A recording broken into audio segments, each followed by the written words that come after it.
On va se parler quelques minutes de la croissance des bénéfices. On vient de voir tous les comparaisons qu'on a faites. On pourrait les voir pour toutes les compagnies que vous voulez étudier, dans le fond. Euh, Croissance des bénéfices, juste vous les mettre en perspective quelques-uns de façon nette. Si je regarde Amazon, c'est peut-être pas le meilleur exemple, mais je vais le prendre, il commence par A. Je parle de 2004 à 2005. Voyez-vous, j'avais une augmentation de 286%. C'est un petit peu que je... Oui, c'est ça.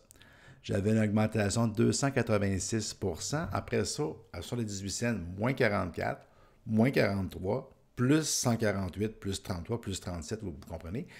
Et puis après ça, 2011, moins 46. Puis là, j'arrive en 2012, 13, où est-ce que j'ai un rendement négatif pour faire de pourcentage. Donc, c'est difficile pour moi de faire des pourcentages par la suite parce qu'on parle de rendement négatif à un rendement positif. C'est des augmentations de 1000%, puisqu'on divise plus que par moins, dans le fond. Et puis, de 2015 à 2016, 391. Donc, c'est extrêmement difficile de se faire une tête juste là-dessus. Il faut analyser beaucoup plus profondément, mais sur la base des analyses. Donc, Amazon n'est pas dans le conventionnel. On va le voir dans un autre... Ben, je vais vous montrer tout de suite dans un graphique. Ce que ça fait au niveau d'Amazon, c'est assez spectaculaire. J'ai changé un peu les proportions juste pour essayer d'avoir une idée. Si vous voyez à droite, c'est l'échelle des bénéfices. Et on voit les bénéfices sont très minuscules, quelques sous par action. Puis pourquoi ça a l'air si minuscule que ça? C'est parce que l'action d'Amazon est rendue à 1200$. Donc en 2017, ils vont peut-être faire 4$. Ils ont fait 5$. Ils sont en ligne pour faire 4$ dans les 12 derniers mois. Mais l'action se vend 1200$. Donc, toute chose égale par ailleurs, oui, l'action augmente de façon assez spectaculaire avec les bénéfices. Il y a une certaine corrélation, mais disons que c'est un petit peu, on est ailleurs. Okay? On n'est pas dans les cours de Buffett présentement. Si je vais voir maintenant du côté de Google, quelque chose d'un petit peu techno, mais un petit peu moins spectaculaire, mais quand même pas mal. 2002, 2003, 2004, une augmentation de 1000%, bon, entre 2 sous et 22 sous. C'est plus que le double, c'est 1000%, c'est pas 100%, parce que 100% c'était le double, ça aurait été 4 sous.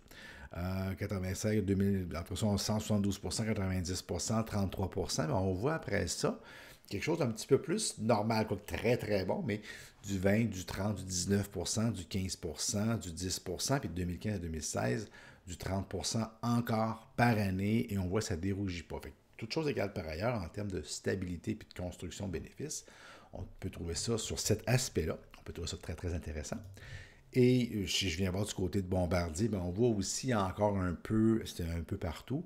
J'ai du 89% de 2000 à 2001, ensuite moins 85%, moins 63, négatif, négatif. Ensuite, j'ai une croissance. 2006, 7, 8, j'ai eu une croissance. 2009, 2010, puis après ça, 2013, il y avait une croissance, des croissances, on stagnait un petit peu. 2014, 15 et 16, des années de déficit. Donc, encore une fois, au niveau de se faire une tête, d'avoir une compagnie qu'on appellerait buffettienne qui est stable, non, pas vraiment. On va aller dans quelque chose qui est plus standard, buffettien, si on peut l'appeler comme ça. Banque Royale, c'est difficile d'être plus régulier que ça. Vous voyez à gauche, j'ai mis le cours boursier. La Banque Royale est au-dessus maintenant de 100$ par action. À droite, j'ai mis l'axe des bénéfices. On a vu que c'était rendu à 7$ et quelques de bénéfices. Et on voit qu'il y a une corrélation normale, plus sensée entre les bénéfices et l'action. Et ça se tient parce que c'est une compagnie blue chip et ainsi de suite. Et si je viens voir du côté de Couche-Tard, voyez-vous, on a une autre corrélation, les bénéfices de Couche-Tard. Voyez-vous, quand on est, ça fait quand même joli au niveau du graphique. Quand je regarde la progression des bénéfices, on est plus dans quelque chose de stable. On voit la progression année après année. C'est très beau. Je ne sais pas s'ils font par exprès, mais c'est très, très linéaire. Et l'action, c'est un petit peu comme à partir de 2011-12, les marchés se sont mis à réaliser vraiment que Couche-Tard était vraiment une machine bien gérée. Et on voit l'accélération du prix de l'action qui est venue comme un peu récompensée. Donc, du côté de Couche-Tard, le marché récompense la régularité. Et du côté de Amazon, on pourrait dire le marché anticipe quelque chose de magnifique à long terme, mais disons que présentement, le lien entre le bénéfice et la valorisation, on peut voir que c'est un petit peu déconnecté. Bref, c'était juste faire une parenthèse sur la croissance des bénéfices. On n'a pas la même chose, peu importe où est-ce qu'on regarde, et je reviens sur l'importance de pouvoir avoir un catalogue, avoir un historique d'au moins 10 ans. Quand j'ai des compagnies qui sont récentes, comme même Facebook ou Snapchat ou Twitter, c'est qui ont 2, 3, 4 ans, ça va un petit peu n'importe où, puis on est plus dans la spéculation. On imagine qu'est-ce que va être l'avenir, on n'est pas dans l'investissement quand on est avec du Banque Royale. J'aurais pu vous faire le même exemple avec Coca-Cola, avec Costco, ces choses-là. On est plus dans de la compagnie, plus valeur, plus fondamentale, où est-ce qu'on peut sentir, où est-ce que ça s'en va. Ça ne veut pas dire qu'on sait c'est où l'avenir, mais on est en train de regarder les compagnies à la Buffett. Donc, voilà.